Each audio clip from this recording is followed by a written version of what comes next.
Selamat siang, perkenalkan nama saya Federika Butar-Butar dengan NPM G1A022030. Saya dari kelas B Informatika.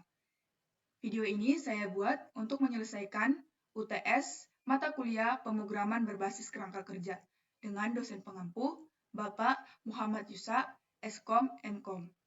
Baiklah, di sini saya akan mulai menjelaskan tentang apa itu framework, mengapa kita harus menggunakan framework, proses bisnis framework, dan yang lainnya. Yang pertama, pengertian framework. Framework merupakan kerangka kerja yang terdiri dari kumpulan skrip atau kelas dan function yang digunakan untuk membantu developer dalam menyelesaikan berbagai masalah pemrograman. Framework juga merupakan kumpulan library, tools, dan konvensi yang sudah terstandarisasi. Dengan menggunakan framework, dapat memungkinkan pengembangan yang lebih terstruktur dan efisien.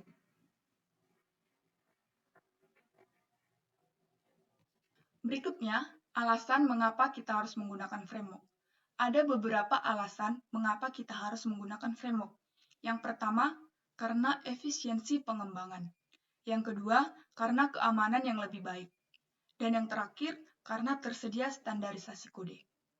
Baiklah, di sini saya akan menjelaskan satu persatu alasan kita harus menggunakan framework. Yang pertama, efisiensi pengembangan. Dengan menggunakan framework, kita bisa mempercepat proses pengembangan aplikasi. Karena dalam framework yang kita pakai biasanya sudah punya struktur dasar yang jelas dan sudah siap pakai. Jadi kita nggak perlu lagi mulai dari nol dalam melakukan pengembangan aplikasi atau dalam membuat aplikasi. Selain itu, kita juga bisa mengurangi penulisan kode yang berulang kali. Karena framework ini sudah mempunyai fitur yang otomatis dalam menangani kode yang berulang. Nah, selain itu, framework juga menyediakan template dan komponen siap pakai yang bisa langsung kita gunakan. Jadi, penggunaan framework ini benar-benar dapat menghemat waktu dalam pengembangan aplikasi, sehingga kita bisa lebih fokus pada hal-hal yang lebih spesifik untuk aplikasi kita. Alasan yang kedua mengapa kita harus menggunakan framework yaitu karena keamanan yang lebih baik. Selain efisiensi, framework juga memiliki fitur keamanan yang lebih baik. Framework pada umumnya sudah punya fitur keamanan built-in yang melindungi aplikasi dari risiko-risiko keamanan. Serangan seperti SQL, injection atau cross-site scripting atau XSS bisa dicegah lebih mudah karena proteksinya sudah disiapkan. Ditambah lagi, framework biasanya sudah mendapatkan pembaruan keamanan secara rutin. Jadi kita nggak perlu lagi khawatir tentang celah keamanan baru. Karena di dalam framework ini, keamanannya sudah terus diperbarui atau selalu diperbaharui. Berikutnya, alasan mengapa kita harus menggunakan framework yaitu karena standarisasi kodenya. Framework membantu kita menjaga standarisasi kode. Framework juga mempunyai pola atau aturan yang konsisten, sehingga struktur aplikasi kita akan lebih rapi dan seragam. Sehingga ini sangat membantu kita dalam kolaborasi bersama tim. Yang mana jika kita bekerja bersama tim atau bekerja sama, kita nggak perlu kebingungan dengan gaya penulisan kode yang berbeda-beda. Selain itu, dokumentasi framework ini biasanya sudah lengkap. Jadi, proses belajar jauh lebih mudah. Jadi, itulah beberapa alasan mengapa kita harus menggunakan framework. Dengan menggunakan framework, kita bisa lebih cepat, aman, rapi, dan lebih efisien dalam pengembangan aplikasi.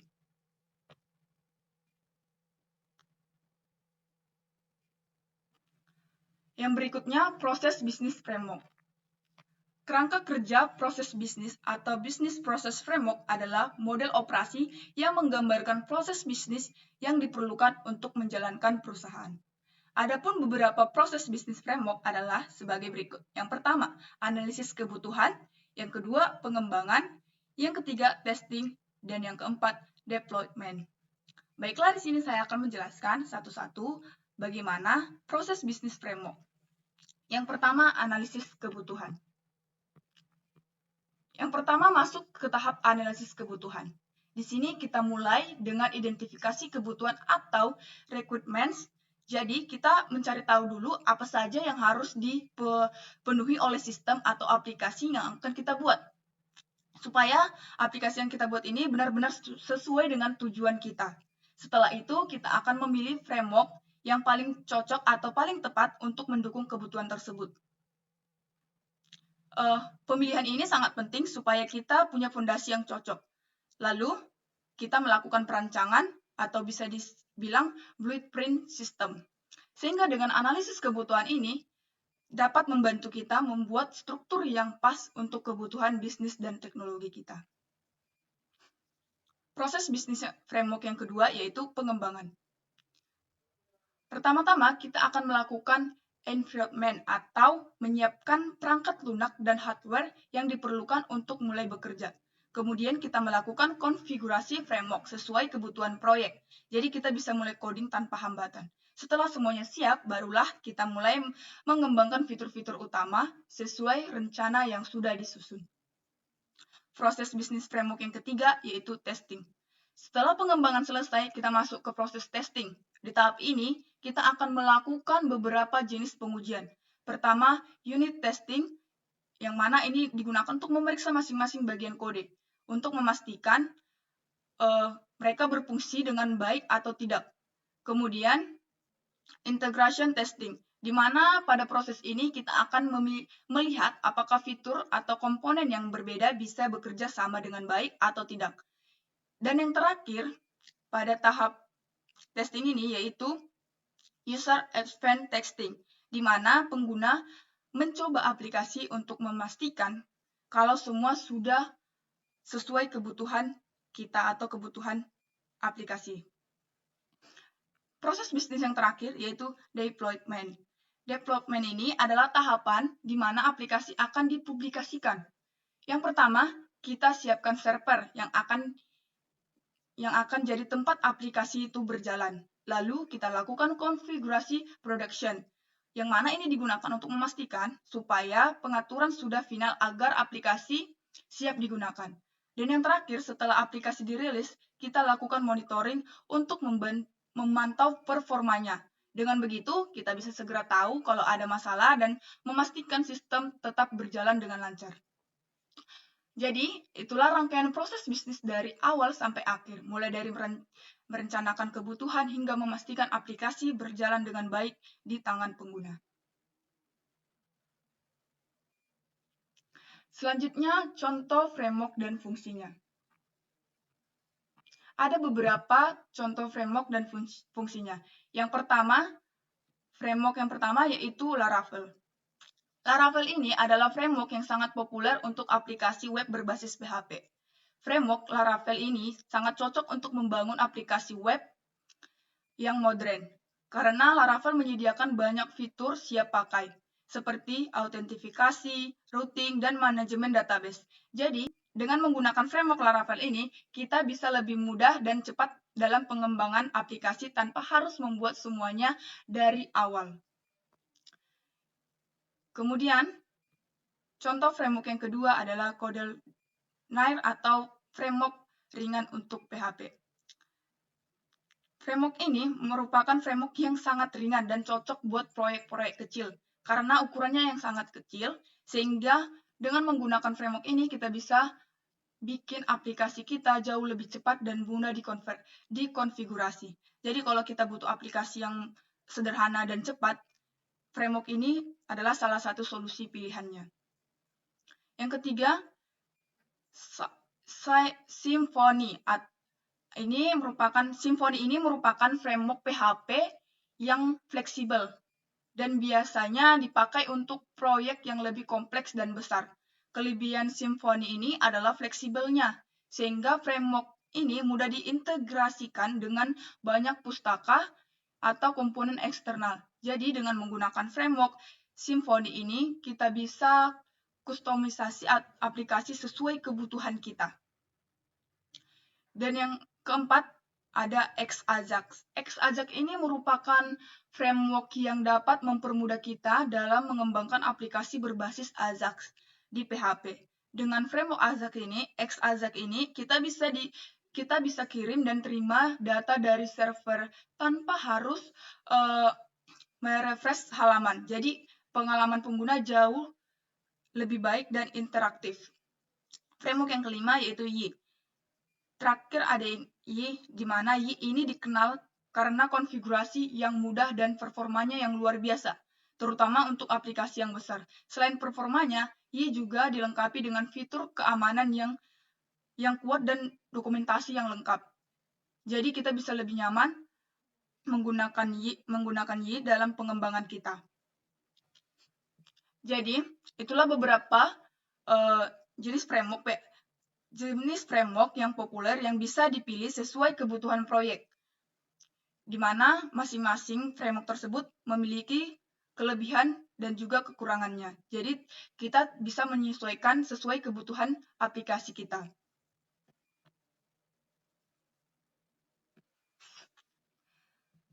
Selanjutnya di sini terdapat best practice. Best practice ini atau praktik terbaik ini adalah pendekatan yang diakui secara luas sebagai cara paling efektif dalam pengembangan perangkat lunak untuk menghasilkan aplikasi yang berkualitas tinggi, efisien, dan mudah dipelihara. Nah, berikut ini ada beberapa best practice yang bisa kita terapkan. Yang pertama, arsitektur yang baik.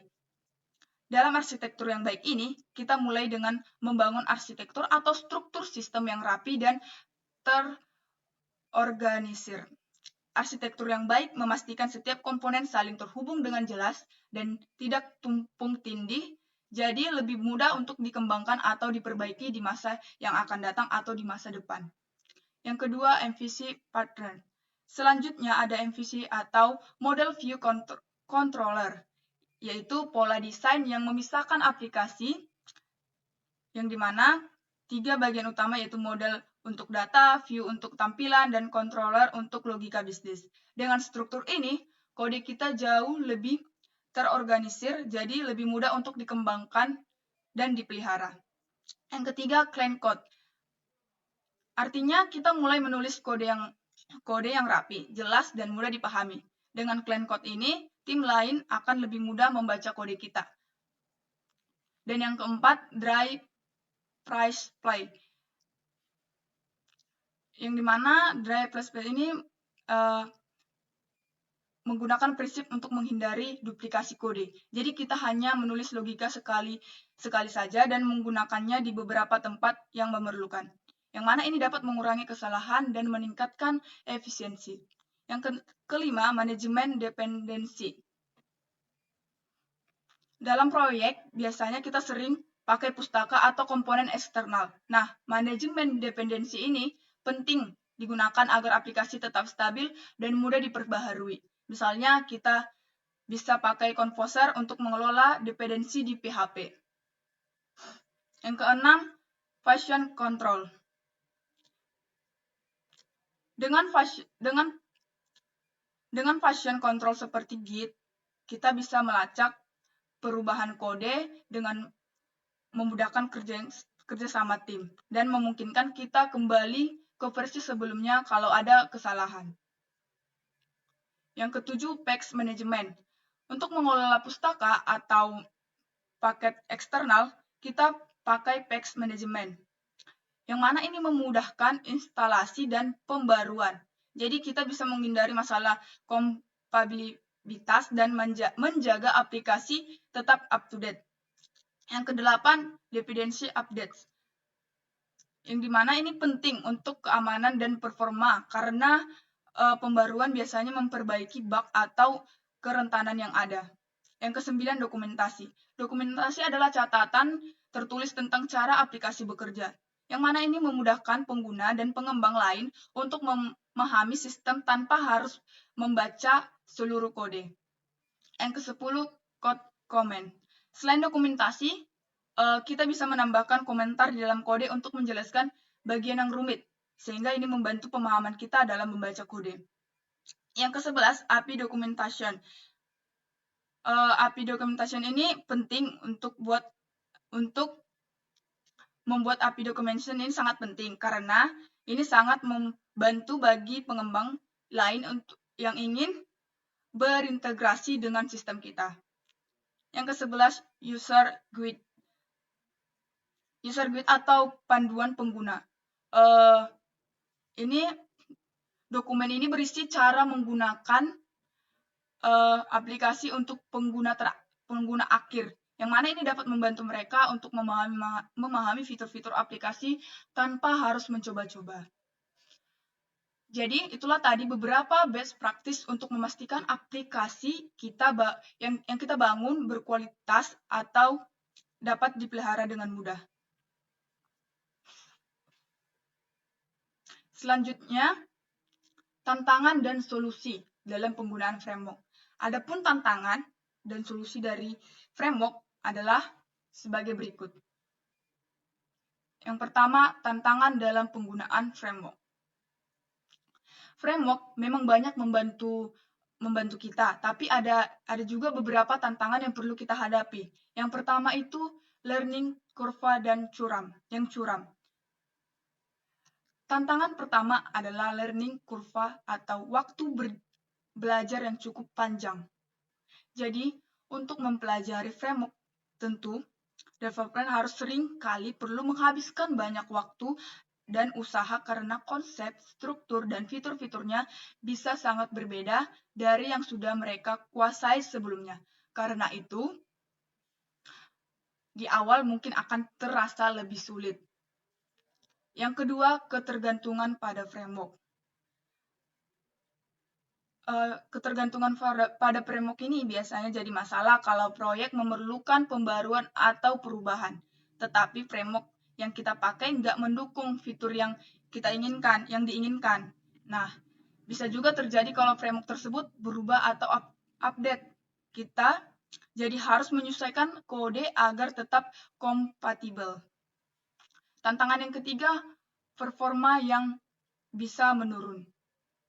Tantangan yang ketiga ini seringkali punya banyak fitur bawaan. Framework kan sering memiliki fitur bawaan, dan kalau kita nggak butuh semua fitur itu, aplikasi kita bisa jadi lebih lambat dan kurang efisien karena fitur-fitur yang nggak terpakai malah memperberat sistem.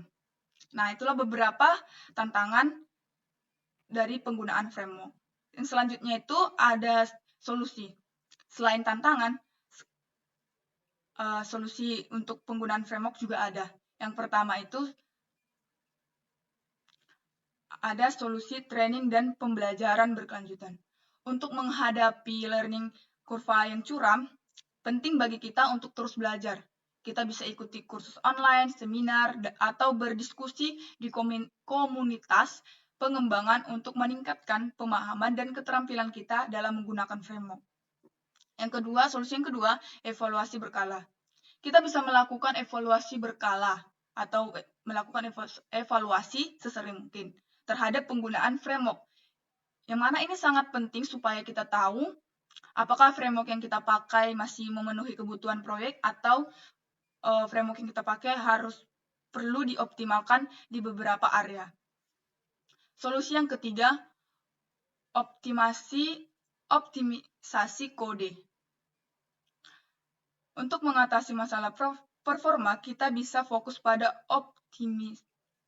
optimisasi kode. Yang artinya kita harus menulis kode yang efisien dan membersihkan bagian-bagian yang nggak perlu, supaya aplikasi kita bisa berjalan lebih cepat dan menggunakan sumber daya dengan lebih baik.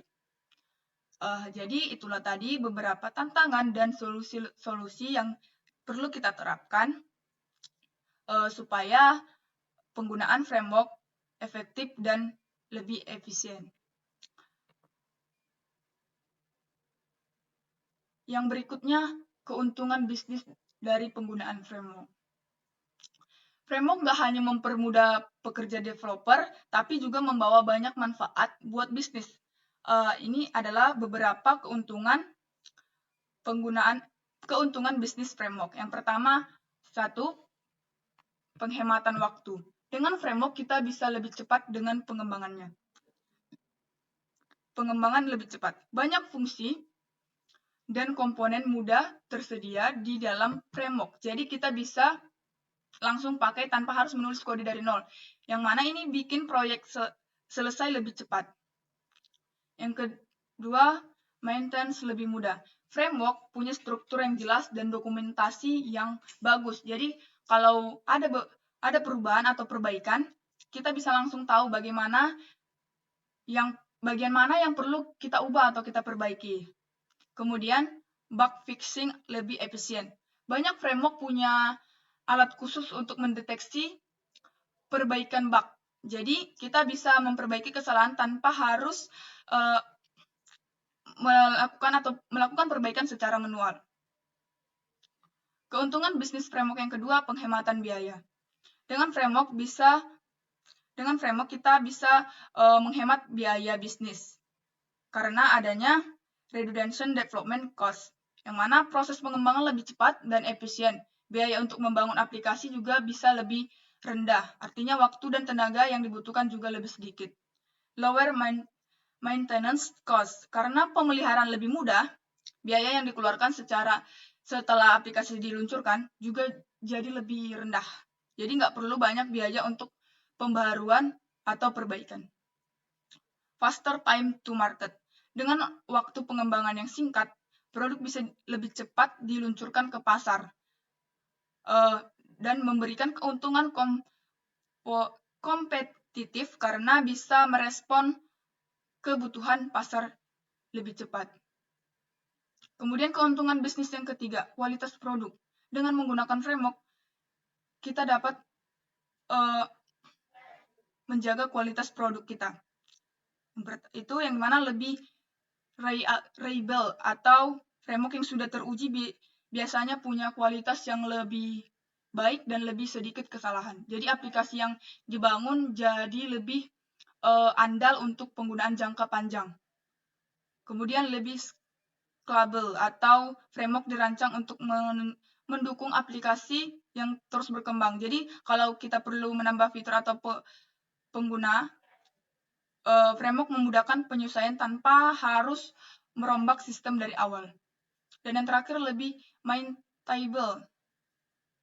Aplikasi yang digunakan dengan framework cenderung punya struktur yang rapi, jadi lebih mudah dipelihara dan dimengerti oleh pengembang baru yang baru bergabung di proyek tersebut. Jadi itulah tadi beberapa keuntungan bisnis framework.